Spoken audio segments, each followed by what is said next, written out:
अवधूत चिंतन श्री गुरुदेव दत्त श्री स्वामी समर्थ. स्वामी भक्तांनी कुठल्याही नकारात्मक घटनेत अडकू नये म्हणून स्वामी महाराज सतत प्रेरणा देतात आणि ते प्रेरणा देण्याचं एक छोटंसं माध्यम म्हणजे हे स्वामी संदेश असतात. आजचे स्वामी संदेश सांगण्यापूर्वी प्रत्येक स्वामी भक्तासाठी हा संदेश आहे. लक्षपूर्वक ऐका. आनंदी जीवन जगण्यासाठी त्या मार्गावरील मुख्य अडथळा म्हणजे भावनाग्रस्त होणे किंवा नकारात्मक भावना अंगीकारणे.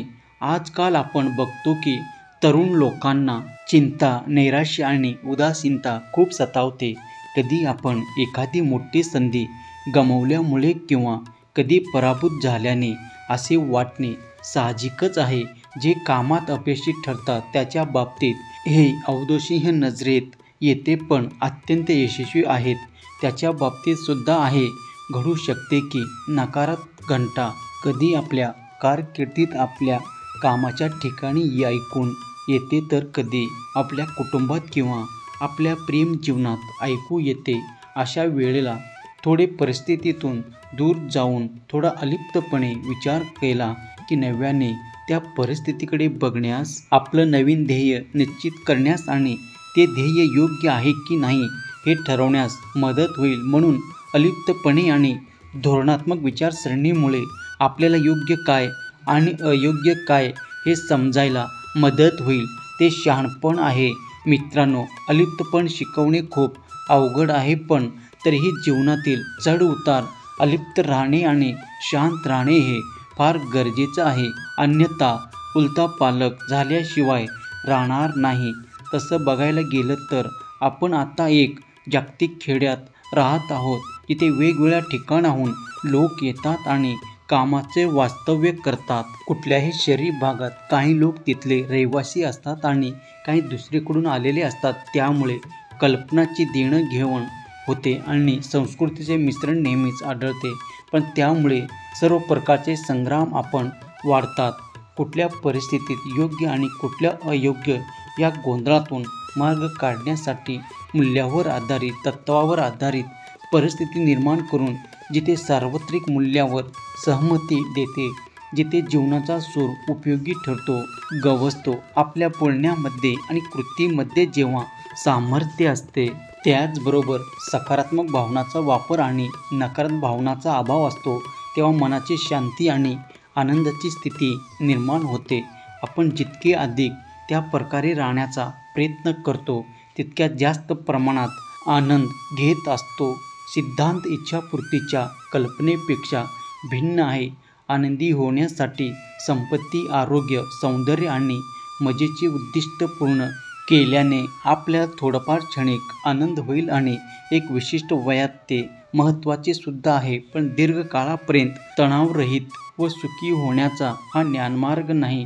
ज्ञानमार्गाने मिळालेल्या सुखाचे अनुसरण करताना आपल्या विचारांना सतत तपासून घेतले पाहिजे, धोरणात्मक असले पाहिजे आणि आपल्या कृतीच्या दीर्घकालीन परिणामाबद्दल विचार केला पाहिजे. उदाहरणार्थ द्यायचं झालं तर आपल्या स्वप्नातील कार विकत घेतल्यामुळे जर बरेच वर्ष दिवाळखोरीत राहावे लागणार असेल तर त्या कार विकत घेण्याला काहीच किंमत राहणार नाही. त्याचप्रमाणे एखादी उच्च पगाराची नोकरी स्वीकारली पण त्यासाठी लागणारी मेहनत किंवा परिश्रम करण्याची आणि गरज पडल्यास प्रवास करून कामाच्या ठिकाणी जीवन जगण्याची तयारी नसेल तर अशी नोकरी घेणे ही योग्य संधी असू शकत नाही. अशा प्रकारे तर कामभावाचा विचार केल्यास लक्षात येतं, इतर काही नसले तरी ज्ञानमार्गाचा अवलंब केल्याने आपल्याला आपले जीवन योग्य दिशेने नेता येईल आणि त्याचबरोबर नीतीने आणि न्यायाने मागून आपले सर्वांचे जीवन दीर्घकाळापर्यंत तणावमुक्त, सुखी आणि समृद्ध करण्याचा जास्तीत जास्त प्रयत्न करता येईल. दिगंबरा दिगंबरा. श्रीपाद वल्लभ दिगंबरा. मित्रांनो, आनंद हा बाहेर नसून आपल्यात आहे. आपले घर एक शांत आणि परिपूर्ण राहणीमान वातावरण तयार करण्यात महत्त्वाचे. ज्याप्रमाणे नदीचे निर्मळ पाणी शांत आणि सौंदर्याची भावना देते, त्याचप्रमाणे आरामदायी जीवन म्हणजे आपल्या दैनंदिन अस्तित्वाच्या विविध पैलूंमध्ये सुसंवाद शोधणे. आपल्या राहण्याच्या जागेचे नियोजन करण्यापासून ते नातेसंबंध जोपासणेपर्यंत आणि आरोग्याला प्राधान्य देण्यापासून ते आर्थिक व्यवस्थापनापर्यंत आराम अनेक मार्गाने प्रकट होऊ शकते. आरामदायी जीवन हा जीवन जगण्याचा एक मार्ग आहे जो शारीरिक मानसिक सहजतेची भावना प्रदान करत असतो. प्रत्येकजण आरामदायी जीवनाची अपेक्षा करतो, पण त्याचा अर्थ प्रत्येकासाठी वेगळा असू शकतो. काहींसाठी आरामदायी जीवन जगणे आणि त्यांना हवे ते सर्व खरेदी करणे, इतरांसाठी ते किंमत टॅक्ससह येत नसलेल्या गोष्टींमधून येते. हे त्याच्या प्रियजनांसोबत राहणे, मनशांती, चांगले आरोग्य आणि चांगले जेवण यासारख्या साध्या आनंदात आहे. जीवनात हवे ते साध्य करणे हे एक वैयक्तिक ध्येय आहे. आरामदायी जीवन जगण्यासाठी आपण ज्या ठिकाणी राहतो त्या ठिकाणाला मूर्तरूप देणाऱ्या संतुलित आणि नयनरम्य जीवनशैली व अधिक आरामदायी जीवनासाठी मार्गदर्शन करण्यासाठी काही मिनिटे आवश्यक असतात, ते आपण जोपासले पाहिजे. आपल्या आयुष्यात आपण बाहेर सुख न शोधता आपल्यातच सुख शोधायला पाहिजे. आपल्या आहाराकडे लक्ष देणे, आपल्या आरोग्याकडे लक्ष देणे हे जास्त महत्त्वाचे. लक्षात ठेवा, आपल्या भौतिक वातावरणाशी संबंध नाही, हे आपण आपले जीवन ज्या लोकांसोबत शेअर करत आहोत त्याच्याबद्दल देखील आहे. लोक तुमचा आदर केव्हा करतील? जेव्हा आपण दुसऱ्याची आदर करतो तेव्हाच लोक आपला आदर करतील. त्यामुळे तुम्ही दुसऱ्यांना किंमत द्या. तुम्ही जे द्याल तेच तुम्हाला मिळेल. आपले आवड असलेले छंद जोपासा. या क्रिया कायम तुम्ही करत राहा. आपल्या कशाची आवड आहे, आपल्याला काय आवडतं हे तुम्ही जाणून घ्या आणि त्यावरती तुम्ही लक्ष केंद्रित करा. अपयशातून यश कसे मिळवावे हे तुम्हाला लगेच समजून येईल. सकारात्मक गोष्टीवर लक्ष केंद्रित करा. आव्हाने किंवा अडचणीकडे दुर्लक्ष करा.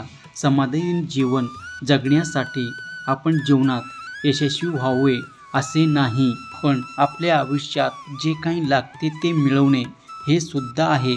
भगवंताचे नामस्मरण करा. दिवसभर तुम्हाला ऊर्जा प्रदान करत राहील. अवधूत चिंतन. श्री गुरुदेव दत्त. श्री स्वामी समर्थ. जर तुमच्या या शक्तीवर विश्वास असेल तर आत्ताच आपल्या चॅनलला सबस्क्राईब करा आणि एक लाईक करायला विसरू नका. लक्षात ठेवा, तुमचं एक लाईक प्रेरणा देतो आणखीन स्वामी संदेश बनवण्यासाठी. श्री स्वामी समर्थ. जय जय स्वामी समर्थ. श्री स्वामी समर्थ. जय जय स्वामी समर्थ. श्री स्वामी समर्थ. जय जय स्वामी समर्थ. श्री स्वामी समर्थ. जय जय स्वामी समर्थ. श्री स्वामी समर्थ. जय जय स्वामी समर्थ.